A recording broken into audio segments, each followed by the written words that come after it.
Heart beat جو ہے وہ ہماری فلکچویٹ کرتی ہے اوپر نیچے، لیکن اگر بالکل فلیٹ ہو جائے نا، اس سے کیا پتہ چلتا ہے کہ بندہ مر چکا ہے۔ کہتے ہیں یہ جو تمہاری زبان ہے نا، اس سے لوگوں کی برائیاں نہ بیان کرو، کیونکہ تم خود عیبوں سے بھرے ہوئے ہو، اور یاد رکھو کہ لوگوں کی بھی زبانیں ہیں۔ ٹریننگ پروگرام جو ہوتا ہے وہ کس لیے آتا ہے؟ یعنی مثال دیتے ہیں کہ بھئی آپ کو مائکروسافٹ ایکسل سیکھنا ہے، آپ گئے بھئی آپ نے 30 دن کی ٹریننگ کی، اب واپس جب آپ آتے ہیں اور آپ کو کہا جائے کہ چلو بھئی یہ بنا کے دکھاؤ، آپ بولیں گے بس وہ اسی ٹائم پہ مجھے کرنا تھا، اب اس کی ضرورت نہیں ہے۔ یہ دو آنکھیں اس کو اپنی ایک باڈی کے اوپر لگانی ہے، جیسے ہی وہ یہ دو آنکھیں اپنی باڈی کے اوپر لگائے گا، اپنے آپ کو مانیٹر کرے گا، آبزرو کرے گا کہ میں کیسے بیہیو کر رہا ہوں، میں عبادات میں کیسا ہوں، دنیا میں کیسا ہوں، تو آٹومیٹکلی اس کو فیل ہوئے گا کہ ہاں ٹھیک ہے، یہاں میری شارٹ کمنگز ہیں، یہاں گیپس ہیں، ان کو میں نے فیل کرنا ہے۔ جو آخری دعا تھی وہ کیا تھی کہ جو رمضان کو بھی زندگی میں پائے اور اپنے آپ کو بدل نہ سکے تو وہ ہلاک ہو جائے، تو اس پر اللہ کے رسول نے آمین کہا تھا۔ بسم اللہ الرحمن الرحیم، الحمد للہ والصلاة والسلام علی رسول اللہ، اما بعد۔ ڈیئر بردرز اینڈ سسٹرز، السلام علیکم ورحمۃ اللہ وبرکاتہ۔ آج رمضان کے بعد ہماری یہ پہلی ریکارڈنگ ہے آپ کے ساتھ، اور ہم بہت ہی ایک اسپیشل ٹاپک کو لے کر آج بیٹھے ہیں، جس کا ٹائٹل یہ ہے کہ لائف آفٹر رمضان۔ ہر سال ہماری زندگی کے 3 فیزز ہوتے ہیں۔ ایک ہوتا ہے لائف بیفور رمضان، پھر ایک فیز آتا ہے لائف ڈیورنگ رمضان، اور پھر اس کے بعد ایک فیز آتا ہے لائف آفٹر رمضان، اور پھر یہ لوپ ریپیٹ ہوتا ہے، اور یہ سرکل جو ہے بار بار وہی طرح ریپیٹ کرتا رہتا ہے اپنے آپ کو، کہ بندہ اس کے بعد پھر سے لائف بیفور رمضان میں جاتا ہے، پھر ڈیورنگ رمضان میں، اور پھر اس کے بعد یہ فیز آتا ہے آفٹر رمضان۔ یہ بہت سارے مسلمانوں کو موقع ملتا ہے ان فیزز سے گزرنے کا، لیکن بہت کم مسلمان ہوتے ہیں جن کے اندر واقعی ایک پازیٹیو چینج آتا ہے۔ اس سے پہلے کہ ہم اپنی ڈسکشن کو ڈاکٹر مجید اسٹارٹ کریں، ایک شعر ہے امام شافعی رحمہ اللہ کا جو میرے ذہن میں آیا ہے، اور وہ شعر ڈائریکٹلی تو رمضان کے بارے میں نہیں ہے، لیکن انڈائریکٹلی وہ ایک لیسن سکھاتا ہے کہ کس طرح ہمیں اپنی لائف پر کتنا فوکس کرنا چاہیے، اور ظاہر سی بات ہے رمضان ایک اسپیشل موقع ہوتا ہے جس میں اپنے آپ کو فوکس کرنا اور ایک پازیٹیو چینج لے کر آنا، تو ہماری پوری باڈی کا جو ہے اس کے اندر ایک پازیٹیو چینج آنا چاہیے۔ تو جو سب سے کرٹیکل پارٹ ہوتا ہے وہ ہوتی ہے زبان، کہ آپ زبان کو کس طرح استعمال کر رہے ہیں، اور ظاہر سی بات ہے یہ جا کے کنیکٹڈ ہوتا ہے دل سے۔ تو امام شافعی رحمہ اللہ نے اس کرٹیکل پارٹ کو لیا باڈی کے، اور اس پر ایک شعر جو ہے انہوں نے لکھا، تو کہتے ہیں کہ لسانک لا تذکر به عورۃ امرئ فکلک عورات وللناس السن۔ کہتے ہیں یہ جو تمہاری زبان ہے نا، اس سے لوگوں کی برائیاں نہ بیان کرو، کیونکہ تم خود عیبوں سے بھرے ہوئے ہو، اور یاد رکھو کہ لوگوں کی بھی زبانیں ہیں۔ پھر کہتے ہیں کہ یہ جو تمہاری آنکھیں ہیں، یہ اس شعر کا مفہوم بتا رہا ہوں، یہ جو تمہاری آنکھیں ہیں ان کو بھی ذرا دھیان سے رکھو، کیونکہ تمہاری تو 2 آنکھیں ہیں لیکن لوگوں کی کئی آنکھیں ہیں، تو تم اگر لوگوں کے عیب نکال سکتے ہو، وہ تمہارے کتنے سارے نکال سکتے ہیں۔ تو بیسکلی اس کو رمضان کے ساتھ اگر ہم کنیکٹ کریں تو رمضان ہماری ہر ایک باڈی پارٹ کو چینج کرتا ہے، سول کو، فزیکلی آپ کو، اسپریچولی طور پر، مینٹلی طور پر، سائیکولوجیکلی طور پر آپ کو نا ایک ریفریش کرتا ہے۔ تو اسی چیز کو آج لے کر ہم ڈسکس کرتے ہیں۔ تو کیا خیال ہے ڈاکٹر میل آپ کے ذہن میں اس حوالے سے؟ جزاک اللہ خیر ابراہیم بھائی، جو آپ نے بات کی ہے، ہمارے جو 3 سٹیجز ہیں یا 3 فیزز ہیں، لائف بیفور رمضان، ڈیورنگ رمضان اور آفٹر رمضان، آپ نے دیکھا ہوگا کہ ہارٹ بیٹ جو ہے وہ ہماری فلکچویٹ کرتی ہے اوپر نیچے، لیکن اگر بالکل فلیٹ ہو جائے نا، تو اس سے کیا پتہ چلتا ہے کہ بندہ مر چکا ہے۔ اگر آپ غور کریں کہ لائف بیفور رمضان وہی ہے، ڈیورنگ رمضان بھی وہی ہے، آفٹر رمضان بھی وہی ہے، اس کا مطلب وہ فلیٹ ہو چکی ہے۔ اس کا مطلب یہ ہے کہ بندہ مر چکا ہے، اس کے اوپر کسی چیز کا کوئی اثر نہیں ہے۔ تو ضروری ہے کہ فلکچویٹ کرنا، اور ایمان بھی بڑھتا اور کم ہوتا ہے، اس میں کوئی شک نہیں ہے۔ تو ہمیں جو ہے وہ اپنی زندگی کو رمضان سے پہلے کیا ہے، بلکہ سلف صالحین کے بارے میں آتا ہے کہ وہ 6 ماہ تک دعائیں کرتے کہ رمضان میں پہنچ جائیں، اور پھر جب رمضان گزار لیتے تو پھر 6 ماہ تک دعائیں کرتے کہ رمضان قبول ہو جائے۔ اسی طرح جو ہے رمضان کا مطلب کہ جلا دینے والا، تو یہ ہماری یعنی کہ اتنی ہم نے کوتاہیاں کی ہوتی ہیں پورے سال میں 11 مہینے، یہ ایک مہینہ آتا ہے کہ تاکہ ہم اپنی برائیوں کو جلا کر نیکی کی طرف آئیں۔ جس طرح آپ ڈسکس کی ایک ویو ہوتی ہے کہ ایمان کی ایک ویو ہوتی ہے. آپ کوئی درس سنتے ہیں, کوئی ایمان افروز واقعہ دیکھتے ہیں, آپ کا ایمان شوٹ کرتا ہے اوپر اور آپ کا دل رغبت کھاتا ہے کہ میں اور نیک عمل کروں. تو رمضان سب سے, میں نے یہ کہہ سکتے ہیں سب سے بہترین مہینہ ہے, کیونکہ آپ کا جو دشمن ہے وہ قیدی ہے, اور آپ جو ہیں یعنی کہ آپ فٹ بال گراؤنڈ میں کھیل رہے ہیں, سامنے ڈیفنس میں کوئی بھی نہیں ہے, آپ سیدھے گول کر سکتے ہیں. اگر اس موقع پہ آپ گول نہیں کر پائے, اب زندگی چینج نہیں کر پائے, تو باقی 11 مہینے میں بھی اور مشکلات آئیں گی. تو یہ وہ مہینہ ہے جو بونس راؤنڈ تو ختم ہو چکا ہے, اب ڈیفینڈر واپس آ چکا ہے, پر اپنے آپ کو کس طرح بال کو نکال کر آپ نے گول کرنا ہے, ہمیں اس پہ فوکس کرنا ہوگا. یس مسٹر فٹ بالر ابراہیم بھائی. نہیں, میں وہی سوچ رہا تھا فٹ بال کی وجہ سے ایسے میں قرآن کی ایک آیت یاد آ گئی, کیونکہ وہی بات ہو رہی ہے لائف آفٹر رمضان. تو ایک آیت ہے کہ وَمَا الْحَيَاةُ الدُّنْيَا إِلَّا لَعِبٌ وَلَهُ. یہ لائف اٹ سیلف کو اللہ تعالیٰ نے جو گیم کے ساتھ ریزمبلنس دی ہے نا کہ کھیل ہے یہ. آپ دیکھیے کھیل میں کیا ہوتا ہے, دو دوست جاتے ہیں اس کھیل کی ڈیوریشن کے لیے, یا تو ایک دوسرے کے ساتھ کھیلیں گے, ایک دوسرے کے اوپوننٹ بن جائیں گے, اور ان کو پتہ ہوگا ہم اوپوننٹ ہیں, اور ان کو پتہ ہوگا ہم نے بس اپنے آپ کو جتانا ہے, اور یہ کھیل کے بعد کیا انہوں نے واپس آ جانا ہے. تو دنیا بھی اسی طرح ہے, کوئی آپ کے ساتھ ہوں گے, کوئی آپ کے اگینسٹ ہوں گے, اور پھر اس کے بعد وہ لوگ چلے جائیں گے. جس طرح آپ نے چلے جانا ہے, انہوں نے بھی وہ میچ چھوڑ کے چلے جانا ہے. تو رمضان جو ہے بیسکلی یہ آپ کو ایک بوسٹ دیتا ہے, آپ کی جو اسلامک انرجی ہے آپ کے اندر اس کو بوم دیتا ہے, کہ کس طرح آپ اپنی عبادت ہو گئی, اخلاق ہو گئے, لوگوں کے ساتھ ڈیلنگ کرنا, یا پھر آپ کا حلال و حرام کے حوالے سے اسلامک رولنگز کو گھروں میں امپلیمنٹ کرنا, یا اپنے جس حد تک بھی سرکل میں ہو, تو یہ آپ کو ایک بوم دیتا ہے کہ آپ کے اندر یہ انرجی اور اسٹرانگ ہو جائے اور آپ اس کو مزید امپلیمنٹ کریں.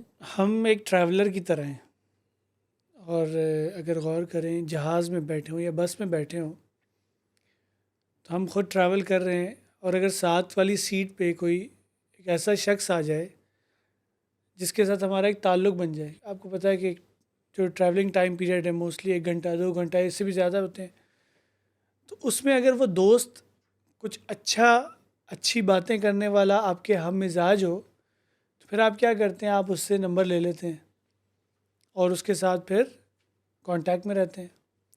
تو رمضان المبارک بھی آپ کے ایک دوست کی طرح آپ کے پاس آتا ہے, اور آپ ٹریولر ہیں, اس نے آپ کو چھوڑ دینا ہے اور آپ نے اس کو چھوڑنا ہے, لیکن اس کے ساتھ ایسی دوستی بن جائے کہ اس کے اثرات آپ کے اوپر چڑھ جائیں, کچھ نہ کچھ قائم ہو جائیں. اس لیے کہا جاتا ہے کہ رمضان سے چیزوں کو لے لیا جائے. رمضان المبارک میں ہم روزہ رکھتے ہیں, بعد میں بھی روزے کو رکھے. رمضان المبارک میں ہمارے پاس قرآن ہے, کہ اللہ تعالیٰ فرماتا ہے شہر رمضان الذی انزل فیہ القرآن, کہ رمضان وہ مہینہ ہے جس میں قرآن نازل کیا گیا. اس میں آپ دیکھیں گے ہر بندہ جو ہے وہ قرآن پڑھنے کے لیے جستجو کر رہا ہوتا ہے. کسی کے ساتھ ملے گا, بتائے گا کہ تیرے بھائی نے 1 پارہ پڑھ لیا, 2 پارے پڑھ لیے. تو وہ جو قرآن کے ساتھ اس وقت تعلق بنائے, باقی 11 مہینے بھی اسی کے ساتھ ایک تعلق بنے. اسی طرح اس طرح آپ نے بات کی کہ ہم چھوٹے چھوٹے اعمال رمضان سے لیتے رہیں, کیونکہ اللہ کے رسول کا فرمان بھی یہی ہے کہ اللہ تعالیٰ کو یہ پسند نہیں ہے کہ انسان ایک رات تہجد میں اٹھ جائے اور پوری رات جا کے عبادت کرے, اور یا پھر روزے رکھے تو روزے رکھتا ہی جائے.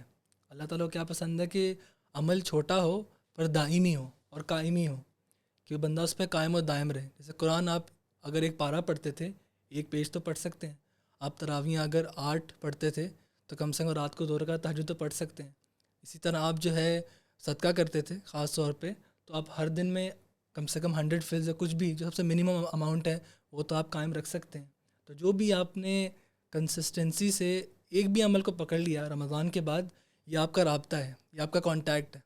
جیسے ہم نے کانٹیکٹ کی بات کی نا, تو کانٹیکٹ اور لنک اور نمبر اور واٹس ایپ رمضان کے ساتھ یہی ہے کہ ہم اس کے ساتھ جو ہم نے اس کے اندر اعمال کیے ہیں, جو ہم نے بات فلائٹ میں کی ہے مسٹر رمضان کے ساتھ, وہی کچھ باتوں کو ہم دہراتے رہیں اور دائمی طور پہ دہراتے رہیں. اسی سے میرے ذہن میں ایک چیز آ رہی ہے کہ جیسے نا کہ رمضان آتا ہے چلا جاتا ہے, لیکن جو رمضان کے خاص چیزیں ہیں اس کو ہم نہ جانے دیں اپنی لائف سے.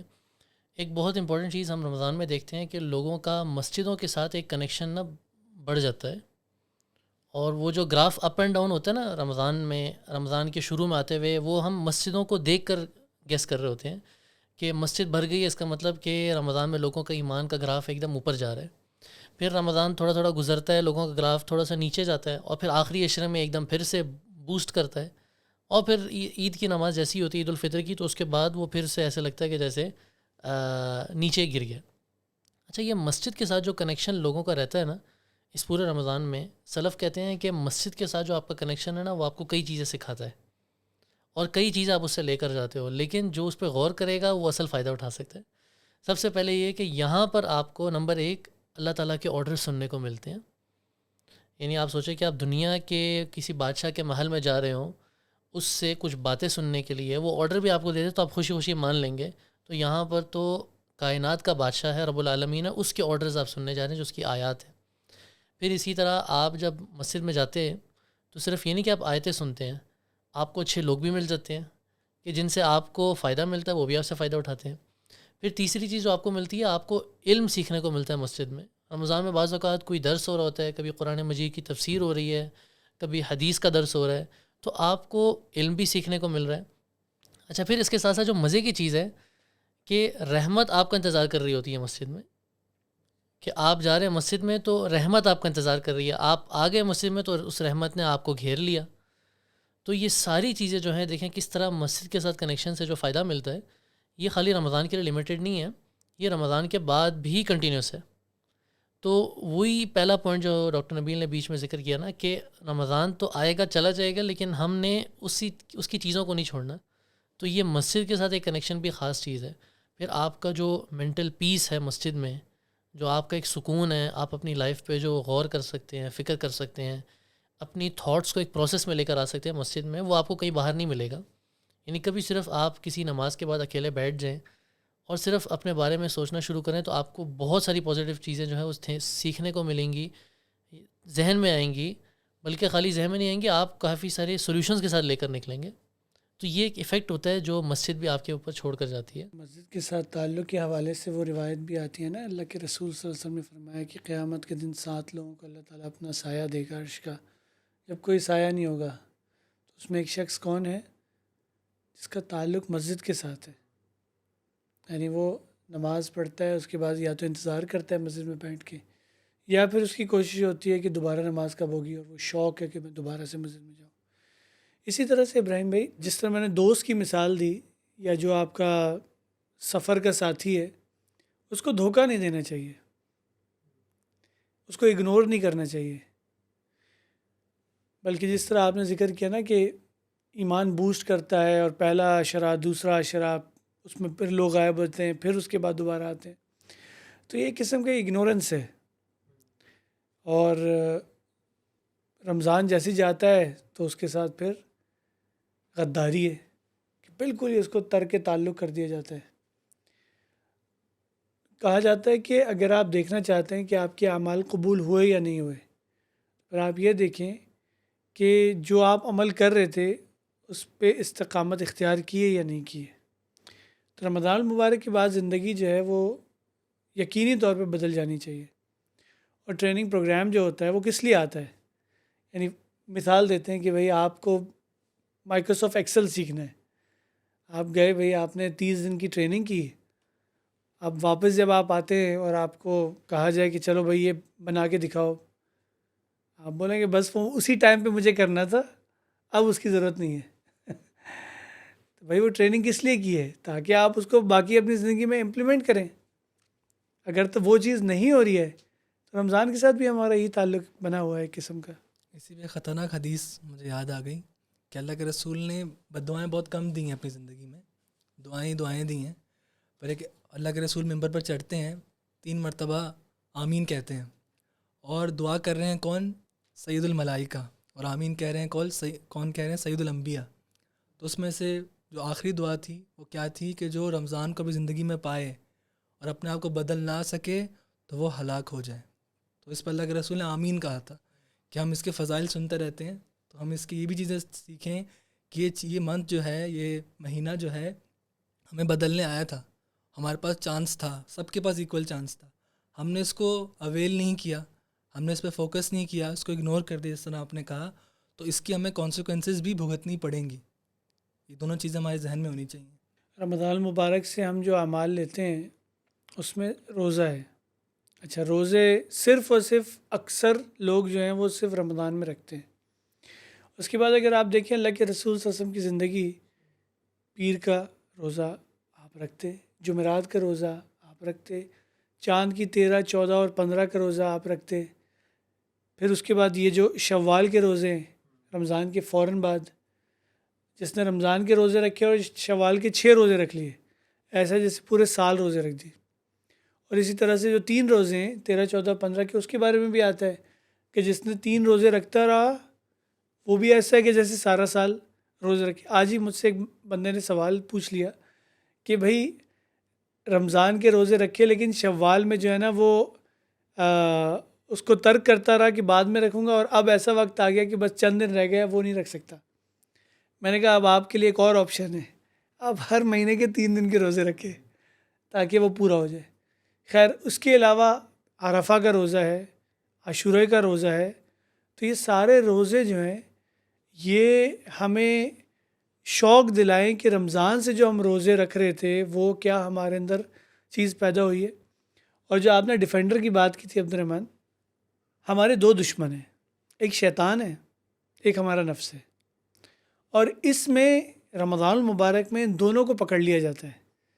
شیطان کے بارے میں تو اللہ کے رسول نے فرما دیا کہ جو بڑے بڑے سرکش قسم کے شیاطین ہیں ان کو تو جکڑ دیا جاتا ہے. اور نفس جو ہے اس کے لیے روزہ ہے. جب آپ کا کھانا پینا جو ہے وہ آپ کم کرتے ہیں، کھانا چھوڑ دیتے ہیں، ترک کرتے ہیں، تو کیا ہوتا ہے؟ آپ کی روح بیدار ہوتی ہے، آپ کا نفس جو ہے وہ کمزور پڑتا ہے. تو اس لیے اس میں اعمال کرنا زیادہ ایزی ہو جاتا ہے. اب باقی دنوں میں آپ کو کیا کرنا ہے کہ آپ کو شیطان کا ہی مقابلہ کرنا ہے اور اپنے نفس کا مقابلہ بھی کرنا ہے. نفس کے مقابلے کے لیے سب سے بہترین روزہ ہے، روزے کو رکھے انسان. اچھا، یہ تو ہو گیا عبادات کے حوالے سے. باقی بھی ان جنرل عبادات کے ساتھ ساتھ جو بھی انسان کی اپنی پوری لائف ہوتی ہے، صرف اگر آپ چھوٹی چھوٹی چیزوں پر فوکس کریں گے نا تو آپ اپنے آپ کو بہتر کر سکتے ہیں. اور بہتر کرنے کا طریقہ یہی ہوتا ہے کہ آپ ایک ایک چیز کو فوکس کریں اور اس کو امپروو کرتے چلے جائیں. اب وہ جو میں نے شروع میں شعر پڑھا تھا امام شافعی رحمہ اللہ کا، وہ جو کہتے ہیں کہ تیری تو 2 آنکھیں ہیں لیکن لوگوں کی ہزاروں آنکھیں ہیں، تو اسی کے سے ریلیٹڈ ایک اور شاعر کیا کہتا ہے کہ انسان کے نیک ہونے کے لیے یہ چیز کافی ہے کہ وہ اپنی شارٹ کمنگز اور اپنے عیب کو گن کر بتا دے کہ میرے اندر اتنے عیب ہیں. یہ اس کے نیک ہونے کی دلیل ہے، ورنہ تو عیب ایسے ہیں ہمارے اندر کہ بندہ گن ہی نہیں سکتا. تو کہتا ہے اگر تو تم گن سکتے ہو تو اس کا مطلب تم نیک انسان ہو. اچھا، جب وہ بندہ گن لیتا ہے اس کے بعد جو نیکسٹ اسٹیپ ہے وہ کیا ہے کہ اب وہ اس کے اوپر پروسیس شروع کر دے، اس کے اوپر کام کرنا شروع کر دے. ایک ایک کر کے جب وہ چینج کرے گا تو خود ہی اس کے اندر جو ہے نا ایک چینج آئے گا. اور یہ 2 آنکھیں اس کو اپنی ایک باڈی کے اوپر لگانی ہے. تو جیسے ہی وہ یہ 2 آنکھیں اپنی باڈی کے اوپر لگائے گا، اپنے آپ کو مانیٹر کرے گا، آبزرو کرے گا کہ میں کیسے بیہیو کر رہا ہوں، میں عبادات میں کیسا ہوں، دنیا میں کیسا ہوں، تو آٹومیٹکلی اس کو فیل ہوئے گا کہ ہاں ٹھیک ہے، یہاں میری شارٹ کمنگز ہیں، یہاں گیپس ہیں، ان کو میں نے فل کرنا ہے. اچھا، اسی سے ریلیٹڈ ایک یعنی ایک اسپیسیفک ایگزامپل ہے، جنرلی اسپیسیفک ہے. عمر بن عبدالعزیز رحمہ اللہ، ان کے پاس ایک بندہ آیا اور اس نے آ کے بولا کہ اخلاقی ادب کے لحاظ سے نا، اس نے کہا میں کچھ پوچھنا چاہتا ہوں آپ سے. انہوں نے کہا پوچھو. تو کہتا ہے کہ آپ مجھے یہ بتائیں میں کب بات کیا کروں، کیونکہ ظاہر سی بات دینی اس طور پہ آتا ہے نا کہ بندے کو جتنا خاموش رہے گا اتنا اس کے ذہن کے لیے بھی اچھا ہے، ادب کے لحاظ سے بھی اچھا ہے. تو اس بندے نے سوال ہی کیا کہ میں کب بات کیا کروں. کہتے ہیں جب تمہارا دل کرے نا کہ میں خاموش رہوں اب بات کرو. اچھا، پھر وہ کہتا ہے تو پھر میں خاموش کب رہوں. کہتے ہیں جب تمہارا دل کرے کہ تم بات کرو اب خاموش ہو جاؤ. اچھا، اس میں سبق کیا سکھایا انہوں نے کہ جب تمہارا دل کرے گا نا تم خاموش رہو، اور پھر تم بات کرو گے تو تم تھوڑی بات کرو گے، ٹو دا پوائنٹ کرو گے اور ختم. اور جب تمہارا دل کرے گا کہ میں بات کروں اور پھر خاموش رہو گے تو پھر آلریڈی تمہارا برین اس پر پروسیس ہو رہا ہے کہ میں نے بس بولنا ہے، تو تم اپنے آپ کو روک رہے ہو. تو یہ ہے سیلف آبزرونس، سیلف مانیٹرنگ، اپنے اوپر جو ہے نا چھوٹی چھوٹی چیزوں کو دیکھنا اور پھر اس طرح اپنے آپ کو ہمیشہ سنت سے ریفلیکٹ کرنا. یہ تو ایک زبان کی مثال ہے، آنکھوں کی ایک مثال ہے، ہاتھوں کی مثال ہے، آپ کا چلنے کا سٹائل، آپ کا بات کرنے کا سٹائل. یعنی چھوٹی چھوٹی چیزیں جب آپ کرتے ہیں، یہ مائل سٹون سارے کور کرتے ہیں، تو آپ ایک جیک پاٹ اپنے اندر سے ریلیز کرتے ہیں اور فل پازیٹیو ہو جاتے ہیں. ڈیولپمنٹ کا بھی یہی راستہ ہے کہ جو ایکسٹریم کو ٹچ کرتے ہیں، جو بارڈر کو ٹچ کرتے ہیں، وہی اس کو پار کر پاتے ہیں. جس طرح کہ ایک عمل جو ہے، جو انسان صرف فرض نماز پڑھتا ہے، سنتے پڑھتا ہی نہیں، بہت زیادہ چانس ہے کہ وہ ایک نہ ایک دن فرض اس کا چھوٹے گا، یا ہفتے میں ایک دو بار چھوٹتے ہوں گے. جس کی سنت پہ دائم ہے اس کے سنتیں جو چھوٹ سکتی ہیں اس کے فرائض نہیں چھوٹیں گے، اور جو نوافل پہ قائم ہے اس کی سنتیں بھی نہیں چھوٹیں گی اور اس کے فرائض بھی نہیں چھوٹیں گے. اس طرح ہمارے ساتھی ہیں دورے کے، میں نے قانون مسجد کے باہر نکل رہا تھا، تو سنت کیا ہے کہ چپل آپ رائٹ جو ہے فٹ آپ اس میں ڈالو. تو میں نے کہا یہ تو سنت ہے. اب میں اس ٹائم نیا دین کی طرف آیا تھا، 2017 کی بات. انہوں نے کہا اگر اس کو اگر نہیں پکڑو گے ایک وقت آئے گا کہ تم جو نماز پڑھ کے نکل رہے ہو تم اس کو بھی چھوڑ دے گے. وہ بات یہاں سمجھ آتی ہے کہ جب سنتوں کو چھوڑتے جاؤ گے جو چھوٹی چھوٹی بھی ہیں تو آپ ایک نہ ایک دن فرائض کو بھی چھوڑو گے. جو انسان تہجد میں پکا ہوتا ہے اس کی فجر کبھی نہیں جاتی انشاءاللہ. وہی چیز ہے نا، اسٹیپ بائی اسٹیپ اپنے آپ کو بندہ بہتر کر سکتا ہے. ایک دن میں چینج کبھی نہیں آتا، وہ اسٹیپ بائی اسٹیپ چینج ہوتا ہے، لیکن ایک دن اس کو ریئلائز ہو جاتا ہے کہ میں چینج کر سکوں اپنے آپ کو. وہ ریئلائزیشن جو ہے نا وہ اہم چیز ہے، لیکن اس ریئلائزیشن سے پہلے جو کام ہے وہ اپنے آپ کو اسٹیپ بائی اسٹیپ کرنا، ایک ایک کر کے. ایک استاد کے بارے میں اسی طرح آتا ہے کہ طالب علم نے استاد سے پوچھا کہ میں کیسے بہتر کروں، تو استاد نے کہا تم صرف ایک سنت کو پکڑو، بس ایک سنت کو، اور پکڑ لو اس کو. کچھ سالوں کے بعد وہ طالب علم کہتا ہے میں نے صرف ایک سنت کو یہ پکڑا تھا کہ میں نے جب حمام میں باتھ روم میں داخل ہوتا تو میں وہ دعا پڑھ کے پھر لیفٹ پاؤں رکھ کے داخل ہوتا اور نکلتے ہوئے یہ دعا پڑھ کے نکلتا. اور کہتا ہے آج میری زندگی کا وہ دن ہے کہ سبحان اللہ، اللہ تعالیٰ نے مجھے ساری دعائیں سکھائی ہوئی ہیں. جو دعا ہے سونے کی، اٹھنے کی، گھر سے نکلنے کی، گاڑی میں بیٹھنے کی، مہمان کے ساتھ بیٹھ کے کھانا کھایا ہے تو خود مہمان بن کے کھانا کھایا تو کیا آپ نے دعا دینی ہے. تو کہتا ہے اس طرح کرتے کرتے، یعنی وہ اسٹیپ بائی اسٹیپ آپ لے کر آئیں گے نا اپنا، خود بخود چینج آئے گا. تو یہ اصل چیز ہے کہ اپنے اندر اسٹیپ بائی اسٹیپ چینج لے کر آئیں، باقی پھر اللہ تعالیٰ آپ کے دل کا اخلاص دیکھ کے آپ کے لیے راستے کھولتا ہے. رمضان مبارک اگر آپ غور کریں نا، ایک بہت بڑا پیکیج ہے، صحیح نا. اس میں جو حدیث ہم سنتے ہیں، کئی مرتبہ سنتے ہیں کہ جی جنت کے دروازے کھول دیے جاتے ہیں، جہنم کے دروازے بند کر دیے جاتے ہیں. اچھا، اس کا ایک مطلب تو یہ ہے کہ فزیکلی جو ہے یہ جنت کے دروازے کھل جاتے ہیں اور جہنم کے بند کر دیے جاتے ہیں. اچھا، اس کا ایک اور مطلب یہ ہے کہ جنت والے اعمال کرنا ایزی ہو جاتا ہے، جہنم والے اعمال کرنا مشکل ہو جاتا ہے. اچھا، اب اس کو اگر ہم باقی 11 مہینے کے اوپر لے کر آئیں تو یہ ہے کہ جس جنت کے لیے آپ کوشش کر رہے تھے رمضان میں، اور جس جہنم سے آپ دور تھے، بند تھے، آپ کے اوپر بند تھے اس کے دروازے، تو وہ باقی 11 مہینے بھی اسی طرح سے ہو کہ جنت کی طرف ہی خالی کوشش ہو. کہ جو آپ ڈیولپمنٹ کی اور یعنی پرسنالٹی گرومنگ کی بات کر رہے ہیں، یہی تو ہے کہ انسان جو ہے نا وہ اپنے آپ کو اسٹیپ بائی اسٹیپ جنت سے قریب کرے اور جہنم سے دور کرے. اور جنت سے قریب کرتے کرتے اپنے ایم بھی جتنا ہائی رکھے گا اتنا اس کے لیے اچھا ہوگا. یعنی وہی جو اسکول کی ایک ایگزامپل ہوتی ہے کہ عام طور پہ ایک اسٹوڈنٹ اگر صرف پاسنگ مارکس کو ایم رکھے گا اپنا یہ ٹارگیٹ، تو وہ یا پاس ہو جائے گا یا فیل ہوئے گا، جسٹ پاس ہو جائے گا، یا صرف جسٹ پاس والا سین ہوئے گا اس کے ساتھ.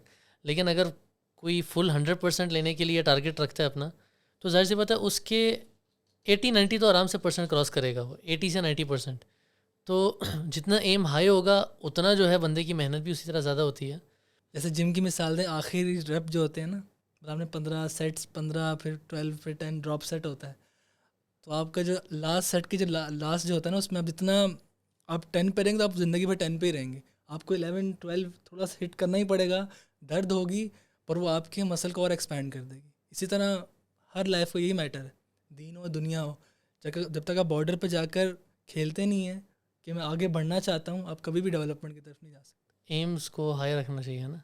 تو یہی اصل مین چیز ہے. دیکھیے رمضان سے جو میرے خیال سے ہمیں لیسنز جو ملتے ہیں وہ یہی ہیں: اپنے اوپر فوکس، اپنے آپ کو امپروو کرنا، گروم کرنا. اور اچھا، گروم کرتے ہوئے، امپروو کرتے ہوئے ظاہر سی بات ہے آپ کو ایک ریفرنس لائن سیٹ کرنی ہے. وہ ریفرنس لائن ہونی چاہیے جنت. تو جب آپ کی وہ ریفرنس لائن ہوگی تو پھر دنیا آپ کے لیے وہ میٹر نہیں کرے گی، آپ کے لیے جنت اس سے بڑی چیز ہے وہ میٹر کرے گی. اچھا، ایک آخری بات میں اپنی طرف سے ایڈ کرنا چاہوں گا کہ ایک روزہ رمضان کا ہے اور ایک روزہ ساری زندگی کا ہے. روزہ آپ کو یہ سکھاتا ہے کہ آپ نے حلال چیزوں سے کیسے اپنے آپ کو روکنا ہے. جو حلال کھانے اور مشروبات جو دسترخوانوں پہ پڑے ہوتے ہیں، لیکن چونکہ ابھی تک افطاری کا وقت نہیں ہوا، ہم رکے ہوئے ہوتے ہیں، تو وہ ہمیں سکھا رہا ہے کہ تم حلال سے تو اپنے آپ کو روک سکتے ہو، تو باقی 11 مہینے حرام سے اپنے آپ کو روک لو. تو لائف آفٹر رمضان اس طرح کی ہو کہ we should abstain ourselves from حرام. ہر چیز جو ہماری آنکھوں کے لیے حرام ہے، ہمارے کانوں کے لیے حرام ہے، ہماری زبان کے لیے حرام ہے، ہمارے ہاتھ پاؤں، حتیٰ کہ ہماری سوچ اور فکر اس کے لیے جو حرام ہے، ہمیں چاہیے کہ ہم اس سے بچیں۔ اللہ تعالیٰ ہمیں بھی بہتر بنائے اور بہتر بننے کی بھی توفیق دے، آمین آمین۔ چلیں، جزاک اللہ خیر ڈاکٹر نبیل، اس شارٹ فروٹفل ڈسکشن کے لیے۔ عبد الرحمن بھائی آپ کو بھی جزاک اللہ خیر۔ تو اسی کے ساتھ آج کا ہم ڈسکشن کو وائنڈ اپ کرتے ہیں۔ سبحانک اللہم و بحمدک، اشہد ان لا الہ الا انت، نستغفرک و نتوب الیک۔